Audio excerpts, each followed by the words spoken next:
Good morning बच्चों। हम लोग पाठ 16 पढ़ रहे थे सुश्रुत। हम इसमें कुछ परिचय दिए थे आपको कि यदि कोई दुर्घटना वगैरह हो जाए, घट जाए, तो उसमें क्या होता है, जख्म हो जाता है, चोट लग जाती है या कोई अंग भंग हो जाता है, तो क्या करते हैं, तो डॉक्टर के पास जाते हैं, तो डॉक्टर उसको ठीक करते हैं। लेकिन कोई ऐसा अंग जो बिल्कुल छत बिच्छत हो गया है, अब उसको ठीक करने के बाद भी वह पहले जैसी स्थिति में नहीं रहेगा, वैसा कार्य नहीं करेगा, तो हम क्या करते हैं, डॉक्टर उसका निदान करते हैं, उसको काट कर हटा देते हैं और या कि कोई दूसरा कृत्रिम अंग उसमें लगाते हैं। तो इस तरह यह जो ज्ञान है, चीर फाड़ करके चिकित्सा करना, इसको कहते हैं शल्य चिकित्सा। तो आजकल के आधुनिक विज्ञान में शल्य चिकित्सा की बहुत बहुत महत्ता है, उपयोगिता है।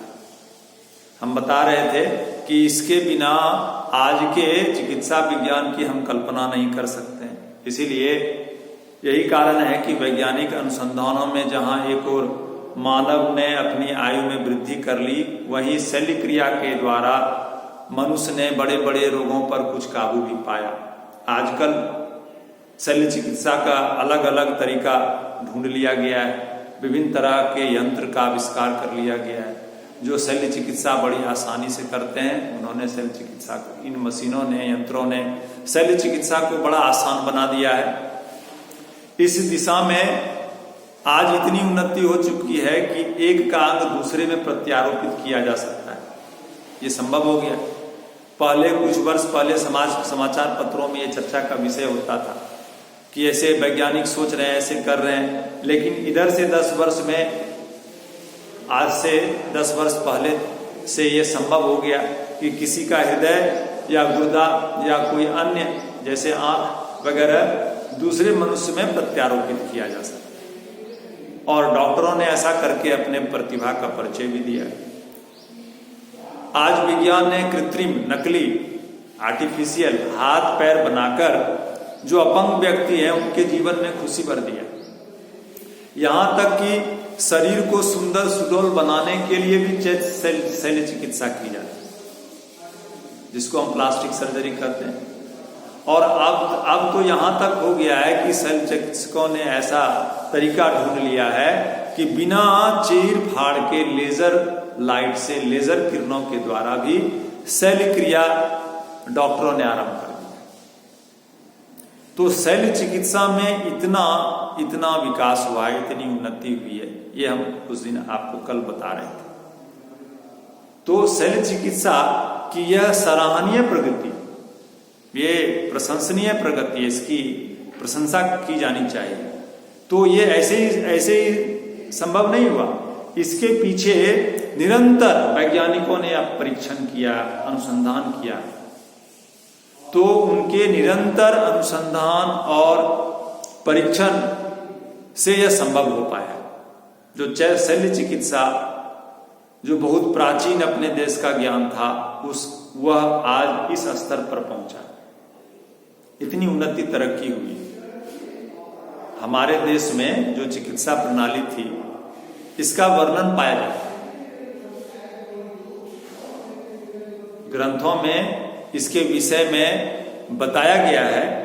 आज से सैकड़ों वर्ष पहले, मतलब 100-200 वर्ष पहले, संसार में जो अभी वर्तमान में जिसको हम विकसित देश कहते हैं, जैसे अमेरिका, ब्रिटेन, जर्मनी, फ्रांस वगैरह जो विकसित देश कहलाते हैं, उन देशों में भी आज से 100-150-200 वर्ष पहले इसकी जानकारी नहीं।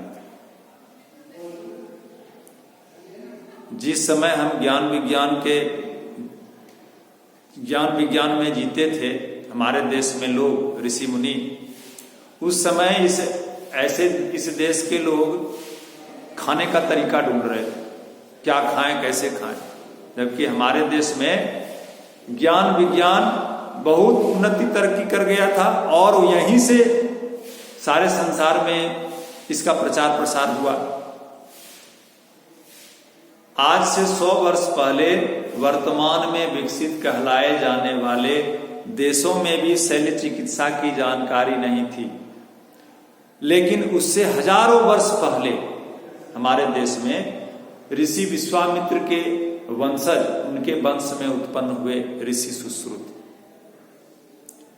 उन्होंने ही शल्य चिकित्सा की जानकारी सारे संसार को दी।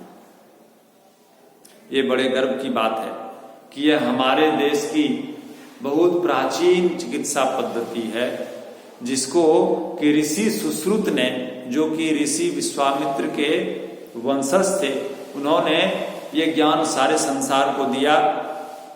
इसलिए हम कह सकते हैं कि शल्य चिकित्सा विज्ञान का इतिहास बहुत पुराना, ये ऋषि परंपरा का ज्ञान आज का नहीं, ये 5000 7000 वर्ष पहले का ज्ञान, जो इतना पुराना ज्ञान है, इसका प्रमाण मिलता है, इसका सबूत मिलता है कि भारत में उस समय, जिस समय की बात कर रहे हैं प्राचीन काल की, जिसमें विश्वामित्र ऋषि परंपरा थी हमारे यहाँ, जो बड़े ज्ञानी विज्ञानी होते थे, उस समय भी वे शल्य चिकित्सा करना जानते थे, 5-7 हजार वर्ष पहले। हालांकि वे जड़ी बूटियों द्वारा तो रोगों का उपचार करते ही थे, वो तो जानते ही थे। साथ ही युद्ध में कोई घायल हो गया व्यक्ति, कोई सैनिक घायल हो गया, कोई सिपाही घायल हो गया, तो या जख्मी हो गया, या कोई अंग कट फट गया, तो उसकी शल्य चिकित्सा भी वे किया करते थे। अब कोई अंग युद्ध में कुचला गया या बहुत भयानक रूप से जख्मी हो गया, तो उस अंग को काटकर उसका उपचार किया जाता था, उसका निदान किया जाता था। इसी को शल्य चिकित्सा कहते हैं। शल्य चिकित्सा का अर्थ हुआ चीर फाड़ करके किसी रोग का स्थायी निदान करना, उपचार करना। तो उस समय, जिस समय ये ऋषि हुए, ऋषि परंपरा के लोग हुए, ज्ञानी विज्ञानी लोग थे, जो केवल अनुसंधान परीक्षण करते थे जंगलों में रहकर, और अपने ज्ञान को दूसरों, सारे संसार को देते थे, दूसरों को देते थे। तो उस समय से ये वर्तमान है यह ज्ञान, शल्य चिकित्सा का ज्ञान। अब उस समय क्या था कि उस समय की जो तत्कालीन सामाजिक परिस्थितियां थी, वो आज के समान नहीं थी। आज तो किसी पशु को मारना अपराध है। आज हम किसी जंगली पशु को संरक्षित करते हैं, उसको बचाते हैं। लेकिन जिस समय की ये बात की जा रही है, उस समय ऐसी तत्कालीन सामाजिक परिस्थितियां नहीं थी। शिकार उस समय करना जनजीवन का एक अंग था, क्योंकि पशुओं की जंगलों में कमी नहीं थी, पशु बहुत थे, जंगल भी बहुत था, भयानक हिंसक पशु होते थे। कोई राजा आखेट करने के लिए जंगल में जाता था, तो निशाना साधने के लिए, अचूक बनाने के लिए आखेट करता था, और साथ ही पशुओं को मारकर जो खाने योग्य है उसको खाते थे लोग। तो इस तरह शिकार करना उस समय मना नहीं था, निषेध नहीं था। इसलिए मनुष्य का शरीर और पशु का जो शरीर है, उसकी जानकारी लोगों को बड़ा आसानी से प्राप्त थी, क्योंकि लोग युद्ध करने जाते थे, सैनिक सिपाही तो मारे जाते थे या उनका उपचार होता था। तो उस समय तक लोग शरीर की पूरी रचना से परिचित थे कि शरीर किस प्रकार कार्य करता है, इसकी किस प्रकार की रचना हुई।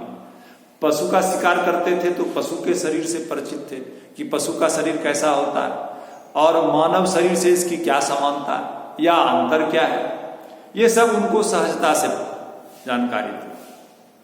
यही कारण है कि सुश्रुत ने न केवल स्वयं खुद इस क्षेत्र में कुशलता प्राप्त की, बल्कि दूसरों को भी इसका ज्ञान था।